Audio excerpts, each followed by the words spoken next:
A vast stretch of forest blankets Russia with a fourth of the world's timber reserves. Until recently, the Siberian tiger thrived here in secure isolation. Under the strict dictates of the old Soviet system, the tiger was protected. But today, enforcement is lax. Rampant poaching has dramatically reduced the population of tigers in the wild.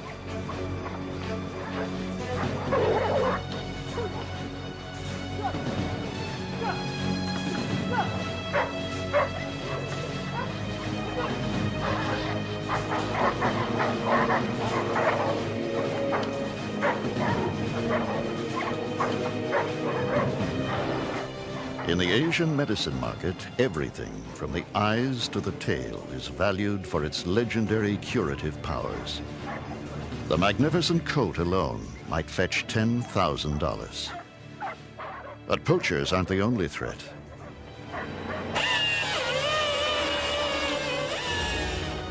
The tiger's habitat, part of the largest natural forest in the world, is rapidly disappearing. It's being cut at a rate of 10 million acres a year.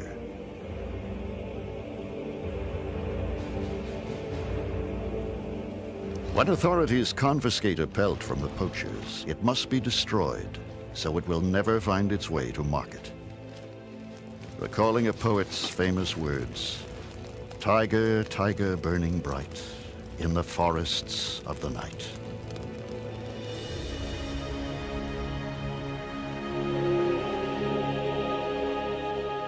The coast of eastern Siberia. The Siberian tiger once ranged across much of the Asian continent.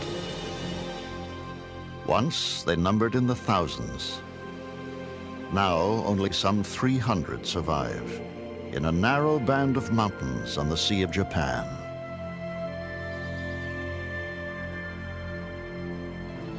The Siberia of legend is a frozen wasteland. In fact, parts of the forest are temperate, even subtropical.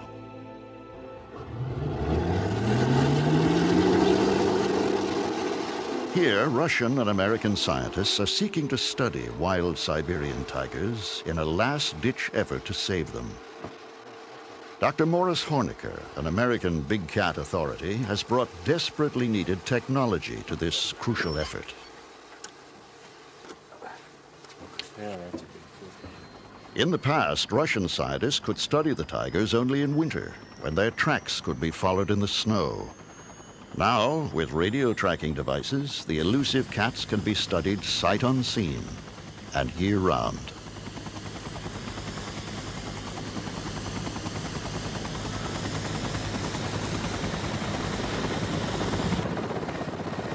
My first work with cats with the mountain lions in North America, in Idaho, everyone said it couldn't be done, and I've always liked a challenge.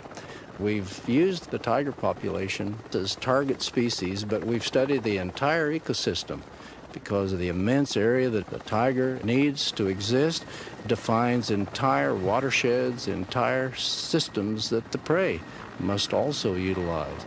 So you can literally define an entire ecosystem by studying a big cat. The scientists pick up a radio signal from a tiger somewhere in the thick forest below.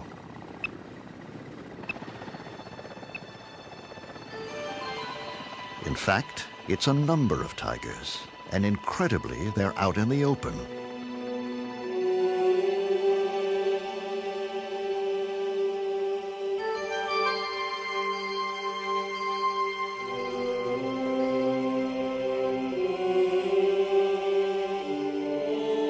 Siberian tigers are so rare and elusive that even a fleeting glimpse like this is a landmark event for the scientists.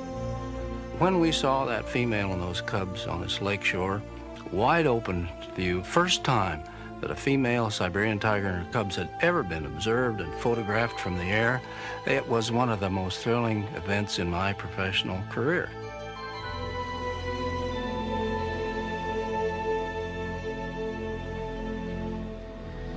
Horniker's team has tracked some dozen tigers by radio, trying to determine such essential facts as their range and distribution.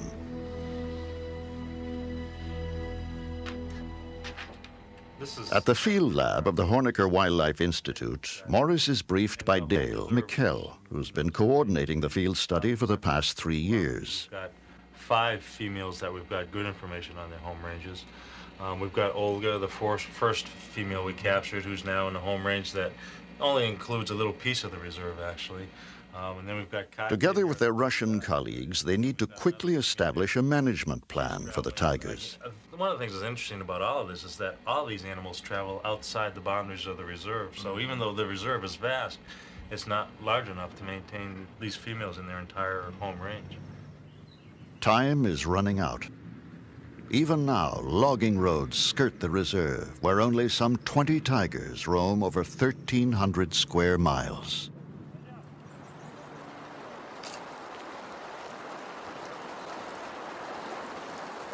The researchers receive word that a tiger has been caught in one of their snares.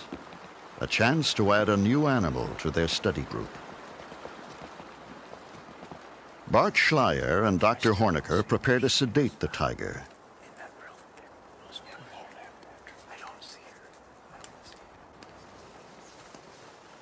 There is no way of knowing how securely the tiger is trapped. He could suddenly pull free, and then they would have only a few seconds to save themselves.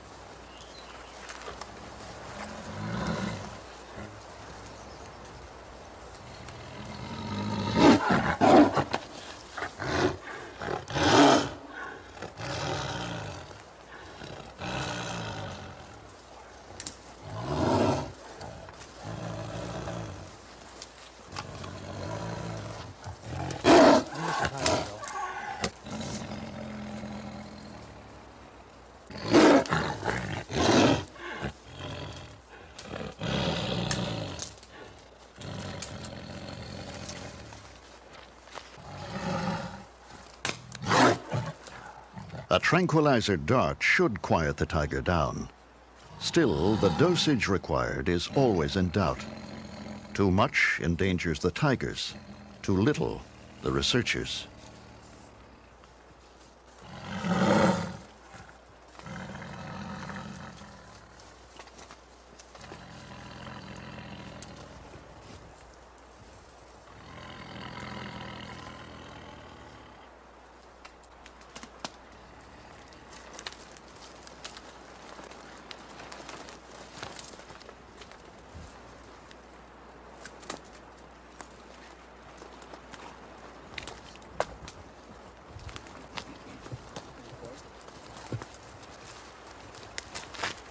It's a 3-year-old male.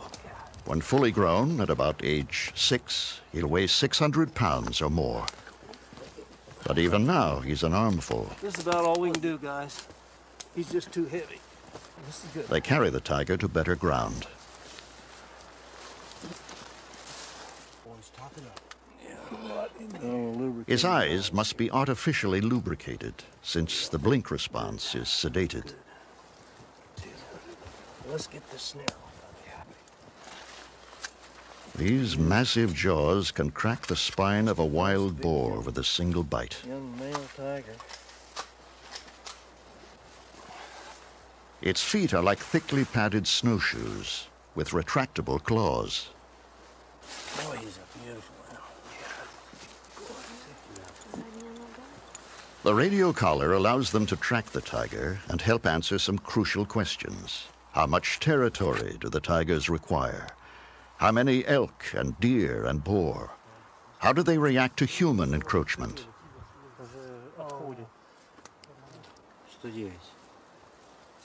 Suddenly, the tiger is having trouble breathing. They desperately try to revive him. I'm gonna get him something. If someone can keep his eyes are moving. Yeah, but his breaths are real low. You want to keep. Yeah. Cool, cock. Mm-hmm. Give it to him. Give it to him pretty quickly, bud.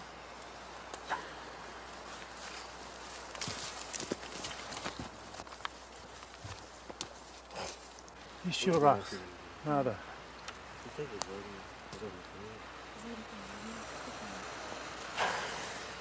That color's cut, Morris. that collar's cut. Yeah. Because we might have a cat that comes up real quick. The tiger must be given a stimulant. Nieto cola.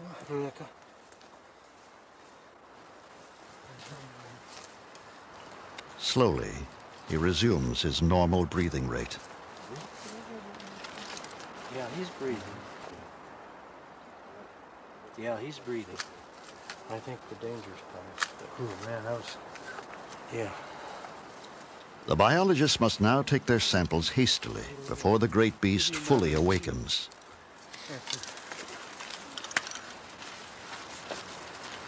Pass me three right behind her.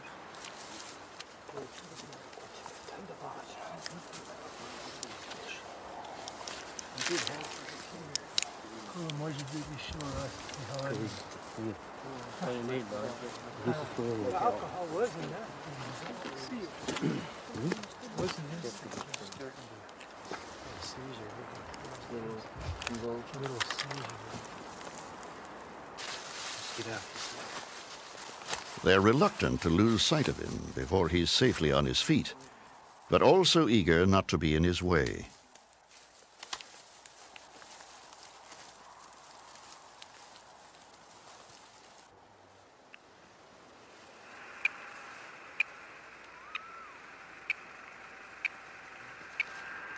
He's active. Now, at a safe distance, the team receives a signal from the radio collar. The tiger is up and about and on the prowl again. Yeah, he got up quick then.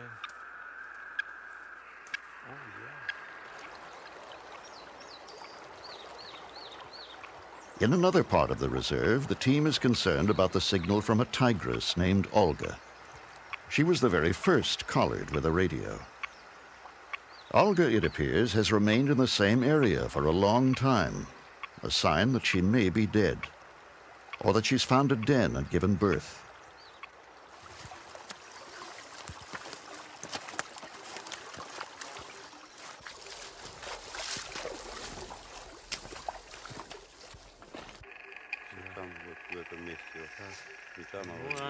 Dr. Yevgeny Smirnov, Russian tiger specialist, determines that Olga is in fact moving about her den site.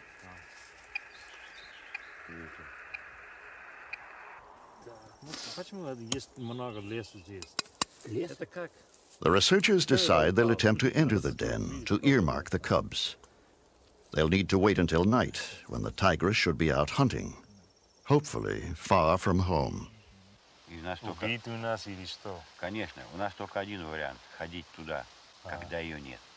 Если она там, я не I пойду. asked if he thought it would be dangerous or we'd be in trouble if we went there, and he said, of course it'd be dangerous. There's only one variation there to approach when she's not there, because it's simply too dangerous to make an approach with the mother present. Слава Богу, у нас есть чем проверить, есть она там или нет. Thank God we have the telemetry equipment to check on whether or not Olga is there, and so we know exactly when she's left the den site. Without that, it'd simply be a suicide mission to walk in there.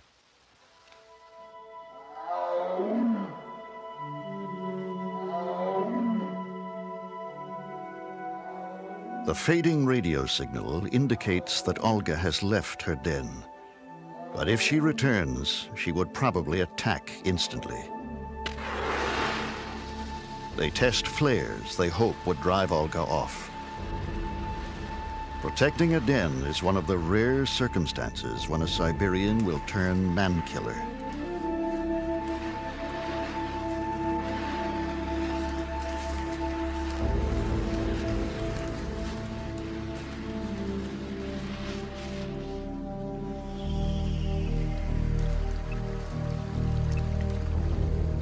Night is the time when tigers are most alert and aggressive. Their night vision is far superior to humans.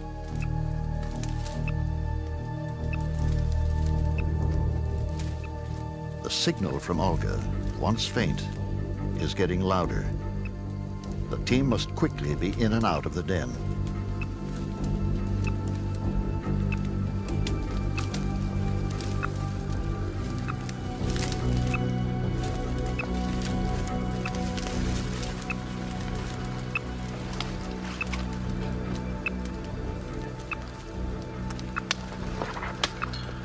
Yeah, this is it. This is it, Bart. Bart, как там? Yeah, we got the spot. Gloves soaked with tiger urine are worn so the mother will not detect their intrusion and reject her cubs.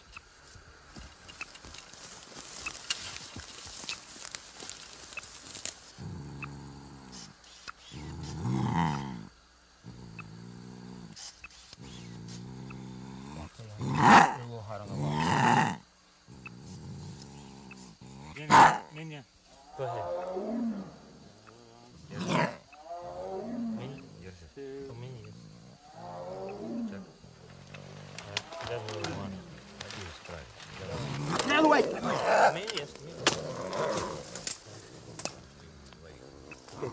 Подожди.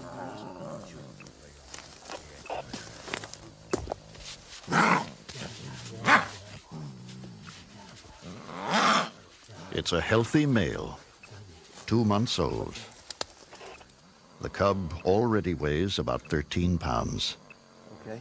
Dale, I'm still getting a signal, and it's really not that weak right now. We're probably going to have to hurry if you can.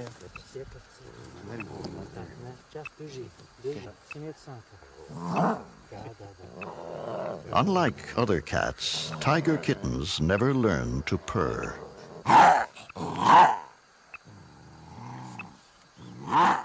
An ear tag is inserted for future identification.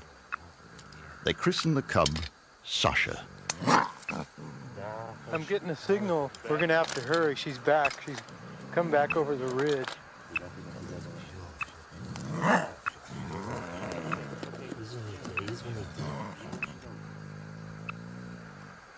Their daring has set a new precedent. For the first time ever, scientists have examined and returned a cub to a den in the wild.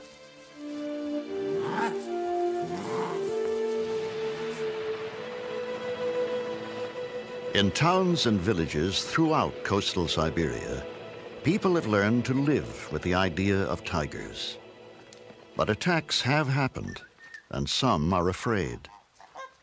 In the village of Gaivaran, however, one man is happy to have tigers in his own backyard.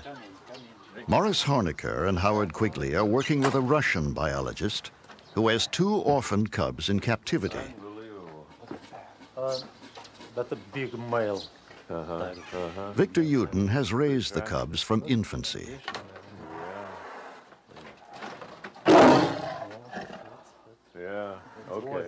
Victor is the author of a definitive natural history of the Russian wolf. But he soon learned that Kucher the tiger and Nyurka the tigress are different animals indeed.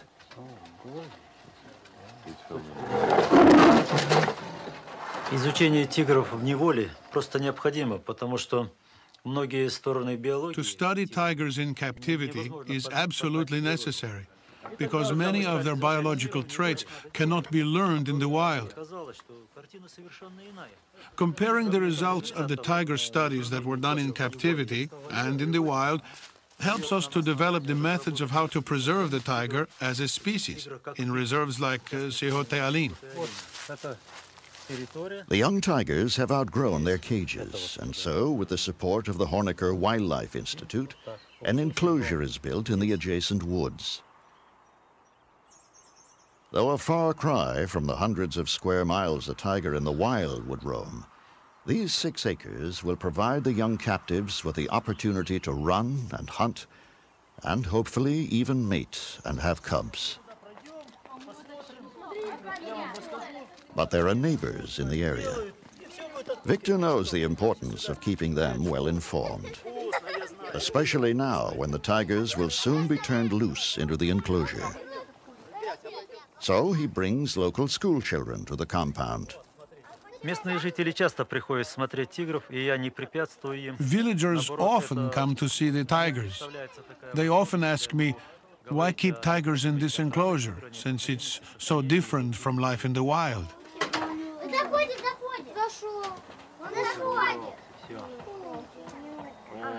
Сейчас на дядю Марка Очень часто спрашивают, для чего вот держать тигров в этом вольере. I explained to them that there are limitations to what we can and cannot learn from observing tigers the way we do in the wild by simply following tracks through the snow. Тигров по следам в природе. После того, когда люди понимают, что это не просто забава, а Afterwards, when people realize that it's not just for fun, that it's serious work, they look at me in admiration, as if I were a Superman, I guess.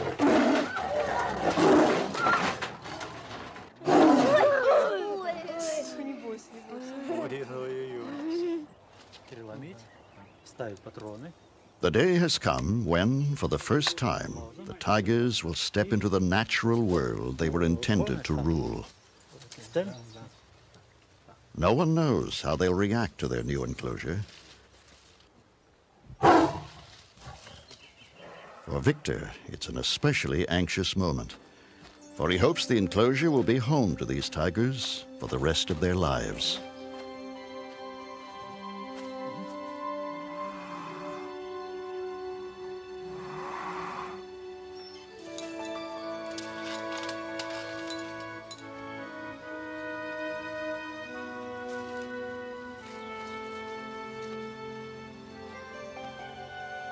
The male, Kucher, steps boldly out. For the first time, the light through the trees, the smell of grass and leaf, the feel of the soft earth. Nierka, the female, is unsure of all this and even tries to close the gate. But soon curiosity overcomes caution.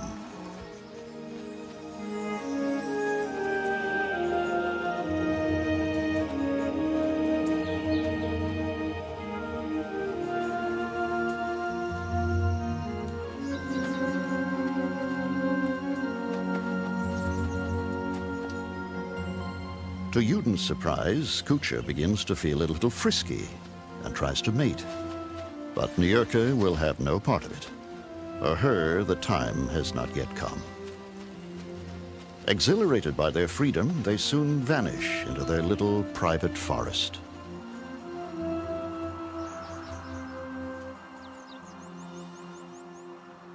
To feed his feline charges, Dr. Yuden collects roadkill. Victor feels he knows the mood of his tigers so well, he can risk entering the enclosure.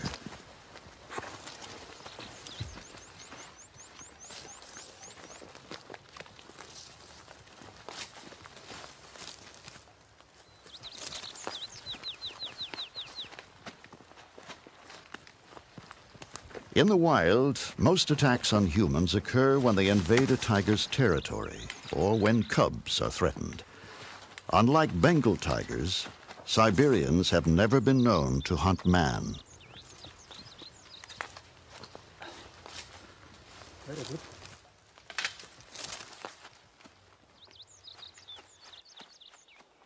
As the tigers settle into their enclosure, Dr. Yuden begins his observations and controlled experiments. He hopes to learn which behaviors are innate and which would need to be taught to captive tigers before they could be released into the wild. Tigers live in a world of feast or famine. Still, Kucher must wait his turn. Dr. Yuden notices it's the female who feeds first.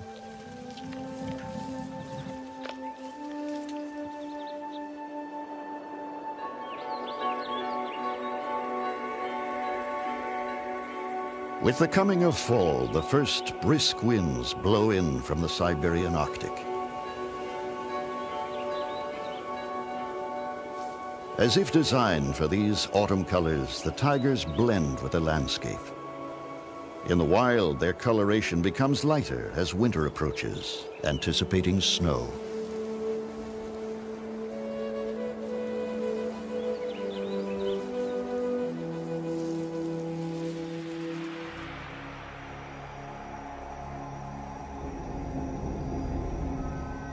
Dr. Yuden confronts one more problem that makes the study of tiger behavior so difficult.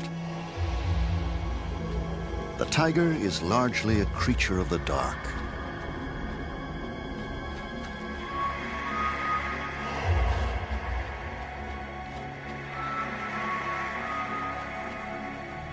With their extraordinary night vision, Kuchar and Nyurka come fully alive only after sunset. Recently, they've begun to roam restlessly in the dark. Victor wonders if night has awakened an instinctive urge to hunt. When he releases a small rabbit in the enclosure, he quickly learns the answer.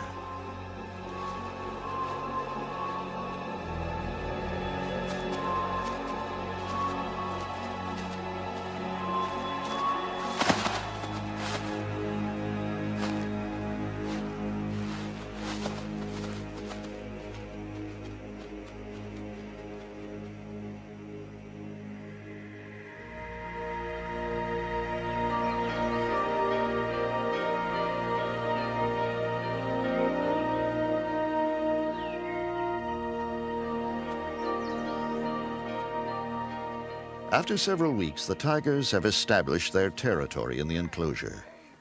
How would they react to another of their own species? Uden and Hornecker set up an experiment involving a full-sized model tiger. Okay. I'm interested to see what you think of this, Victor. That as big as Kuchar? Yes. These will match right up, Victor, like so. You got that back there? Yes, тут нормально. Sure. Yeah, that's a good fit. Okay, let's see what it looks like standing up. Across the trail, Victor.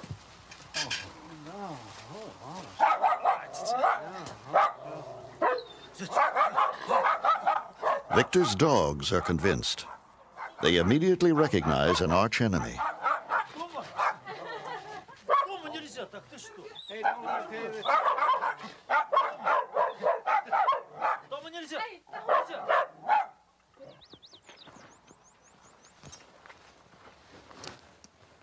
Tigers in the wild are solitary animals and fiercely territorial. Is this behavior innate or learned? And if innate, how soon does it develop? The reaction to an intruder by the captive raised tigers may help provide an answer. The scale model is covered with tiger urine, the scent that establishes territory.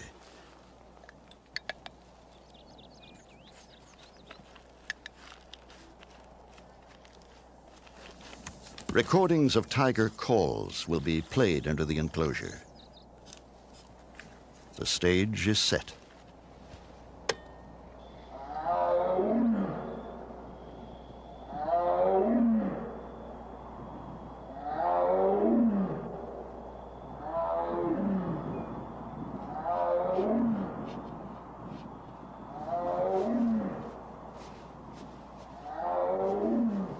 Kuchar, the male, is curious. He spends hours observing this strange creature.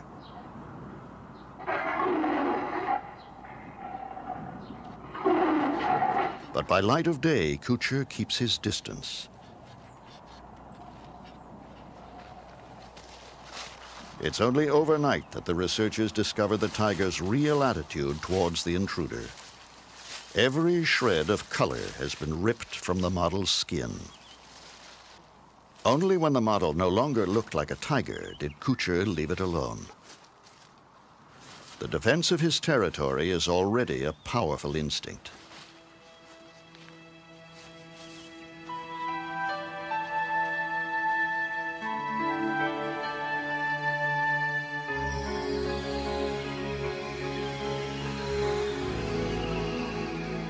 It was the long Siberian winter that created the tigers of the snow, demanding robust size, padded paws, and thick fur. But it is also winter when they are hunted, when they are most easily seen, this time by a scientist.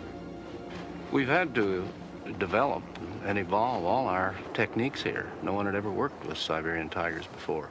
So we utilized foot snaring to capture the tiger, and it's worked very successfully. But some of them are becoming very trap shy. Some of them have become very difficult to capture. So in order to maintain the continuity of our data collection, in order to keep track of certain individuals, we've had to utilize helicopters. The hunt begins to recollar certain tigers. The information the collars provide is critical to understanding the boundaries required for the tiger's survival. Their territories are extensive. Females may range up to 200 square miles, males perhaps 500. Losing contact with the study animal is their greatest fear. Each one is precious to the scientists. The collars we put on animals last about 2 to 2.5 years, and then the batteries, lithium batteries, run out, so they simply need to be replaced. Once we've invested 2 years in an animal and gathering information, that animal becomes very valuable to us because it has a history. And the longer we can maintain contact with an animal, the more we learn about its life history patterns, how often it has young, how long they live, its whole life history.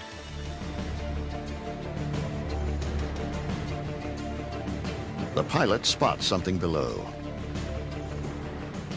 It's a wild boar running for its life. And in pursuit, a tiger.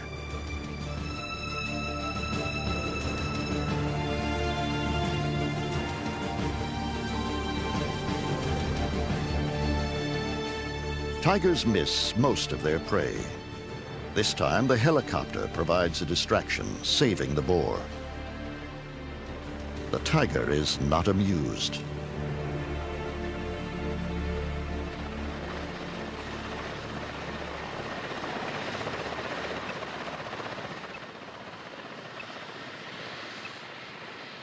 Eventually, they pick up the strong signal of another familiar tiger.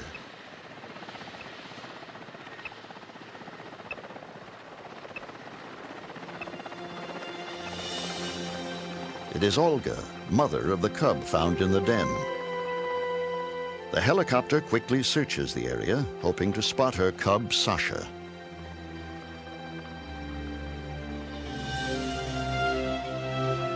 And Sasha is there.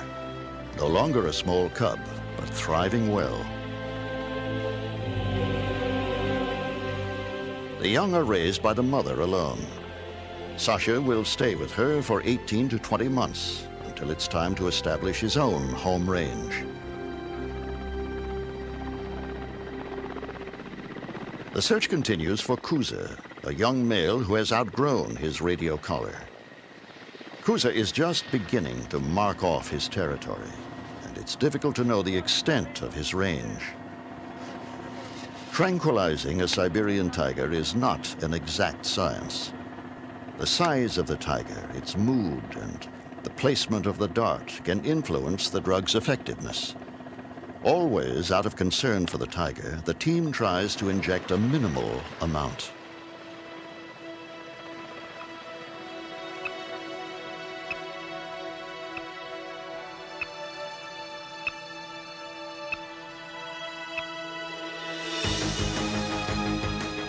After long hours and much precious fuel, the tiger is spotted.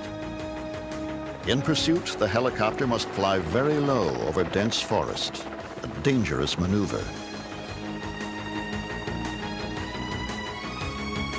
It's a far cry from hunting on foot for Bart Schleyer. There's usually just a real narrow opportunity to dart, and sometimes there's a limb in the way, and there's been a number of times when I probably could have gotten a dart into an animal, but I'm too worried about a deflection of the dart and having the dart deflect into an improper placement in the animal, which would injure it, which we don't want. So I'm real stressed by trying to get a proper hit on an animal.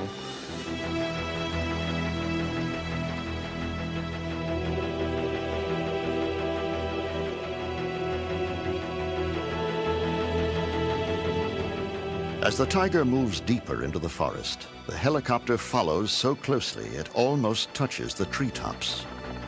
The pilots we're using, I'm real confident in the pilots, because you are operating real close to tree level, and you just hope that the pilots can see what's going on around behind them, particularly with that back rotor. And particularly the other day when we were in close on one of the Tigers, there was a conifer tree that was actually almost butted right up against the helicopter. The first shot is a clean hit. They hover patiently, waiting for the tranquilizer to take effect. But they can't wait too long, for they're running low on fuel.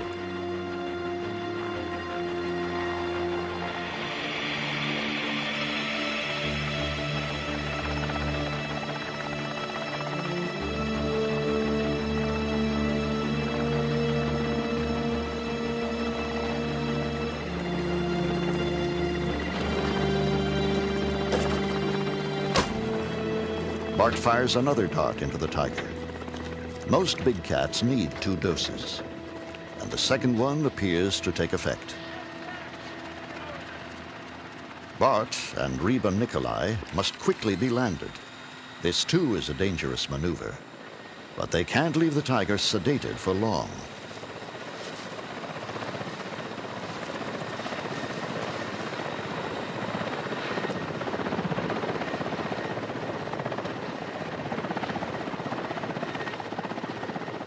The pilot is very concerned now. They must refuel. He radios Bart to abort the mission. But Bart insists, for the Tiger's well-being, they must remain below and finish the job now. The helicopter races back to refuel.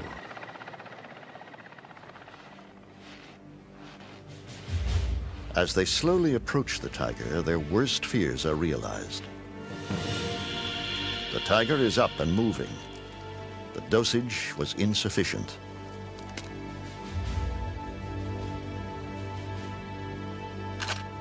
Still, they must get a closer look to make sure he's all right.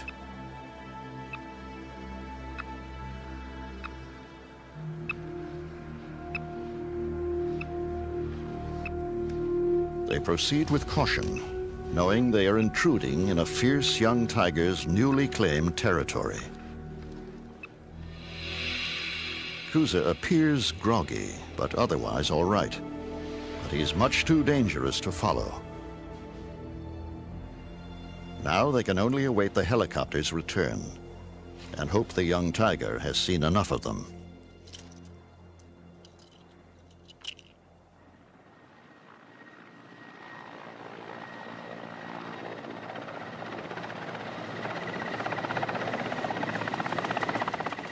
Well, now the tiger has eluded them, but at least they know where he can be found. Eventually, he'll be located and fitted with a new collar. At last, they are brought aboard, to the relative safety of a helicopter hovering in the treetops.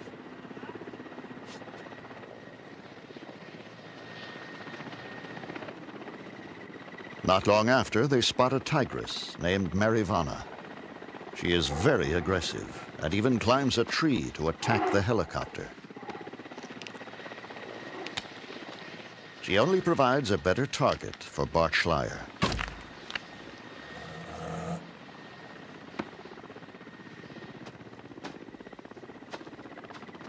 Unlike the larger male, a single dose sedates the tigress quickly.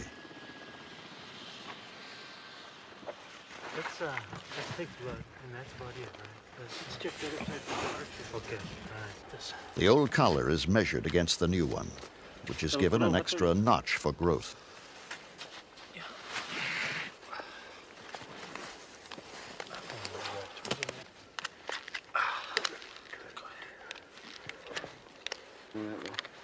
They carefully monitor her heart rate and respiration. Where's the antenna? That's right, still sort of. Mission accomplished. The new collar will provide crucial data for at least another 2 years.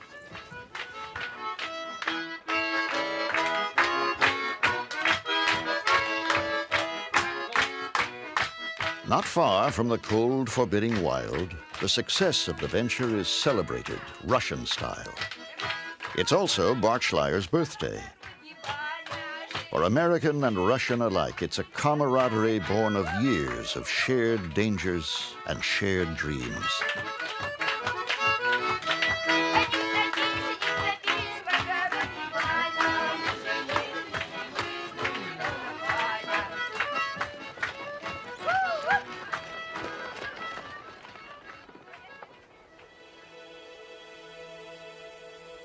At Victor Yuden's compound, winter has transformed the enclosure.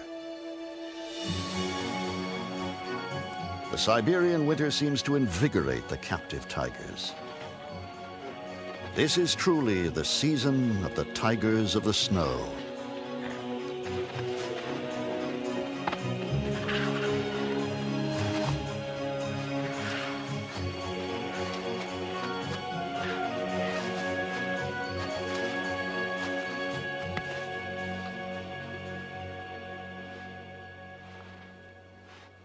As Victor Yuden observes, Kucher, the male, continues to stake out his territory, spraying the trees with his scent. In what is called a flamen, the female tests the air for his scent. Then it's Kucher's turn to detect if his mate is in heat. And she is. Niurka, the female, initiates the coupling. And so, the mating period begins.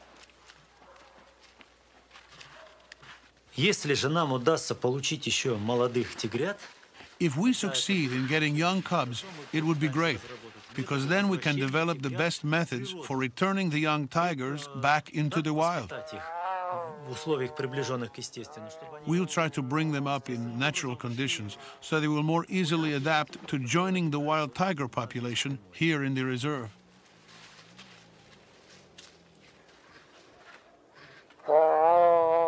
As for a successful mating, all Dr. Yuden can do is hope for results.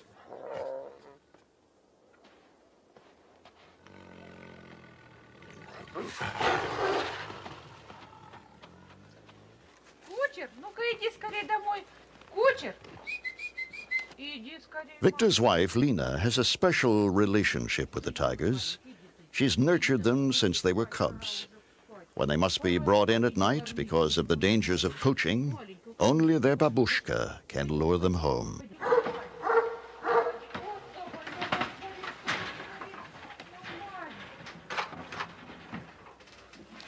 Нюрка, иди, моя маленькая, иди сюда скорее. Нюрка, иди скорее, моя маленькая. Живность, иди сюда, сюда скорее. Иди скорее, мои маленькие. Маленький мой, маленький, иди скорее, скорее, скорее. Иди скорее, маленькая, домой иди, домой иди. Иди домой скорее, иди сюда. Он не хочет выходить. Иди сюда, Нюрка. Нюрка, иди скорее сюда, Нюрка. Скорее, скорее, заходи домой. Over the next few days, the tigers breed often, sometimes dozens of times a day. At last, the breeding ends, and Niurka moves into her den. She should give birth in about 100 days.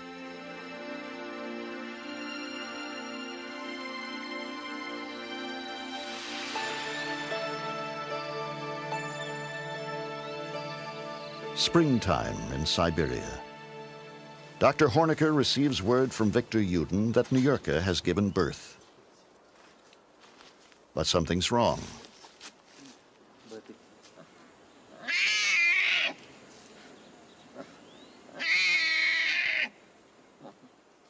Victor's observed that the mother is not taking care of her cubs. This is not uncommon when big cats give birth in captivity.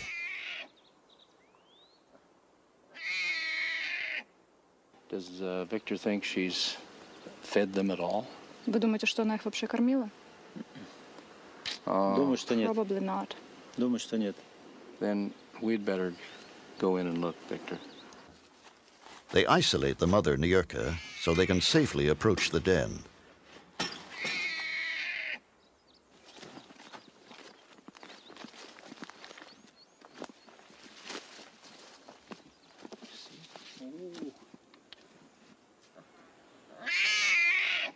One of the cubs is up and about, but looks hungry and unkempt.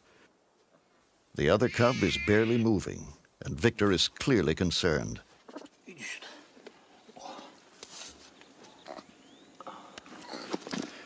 How is he?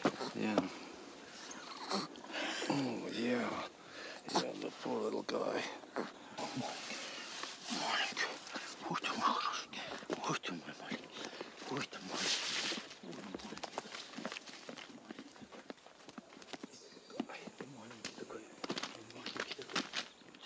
Suddenly, the cub stops breathing. Victor rushes it inside, where he will try to revive it.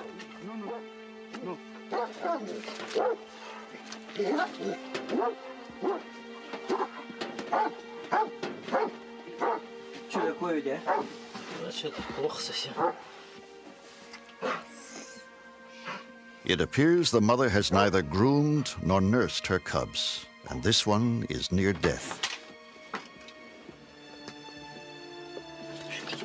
With infinite patience, Victor massages the heart, hoping against all odds to bring the cub back to life.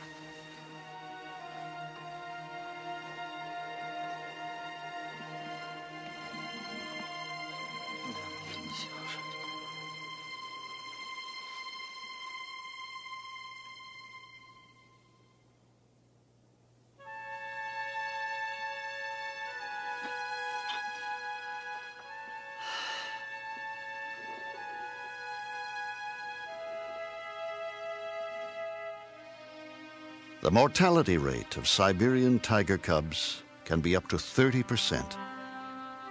With so few born in the wild, the survival of captive cubs is critical to the species.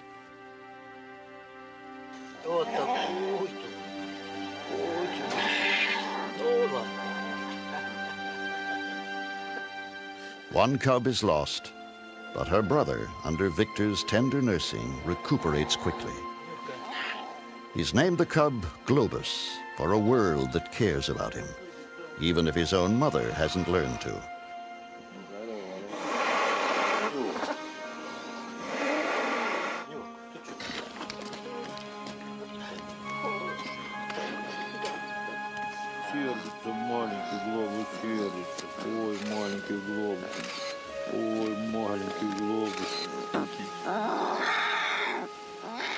Eventually, Globus will be brought to the United States as part of a captive breeding program.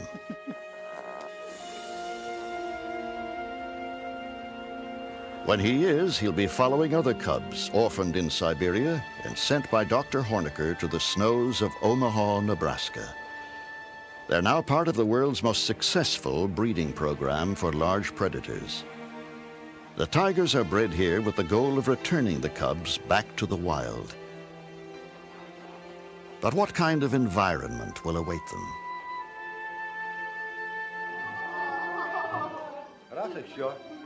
Back in Russia, Dr. Hornecker strives to educate Siberia's future caretakers. If we're to save these big carnivores as the world population increases, we must convince the younger generation that it's worthwhile conserving them. It's always so rewarding to me and gratifying to see how children accept this. They really love these big animals. They want to save them. And if we can convince them that it's in their best interest, then it's to their advantage and to ours.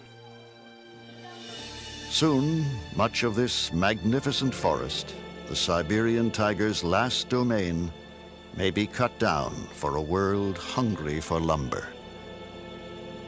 But the years of difficult and dangerous study have given birth to a plan to save the forest by saving the tiger in the wild.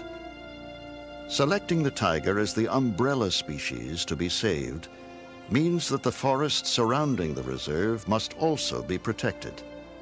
But in a land of political uncertainty, there are no guarantees. Poised on the edge of extinction, the tiger of the snow evokes an old Russian proverb. Hope is the last to die.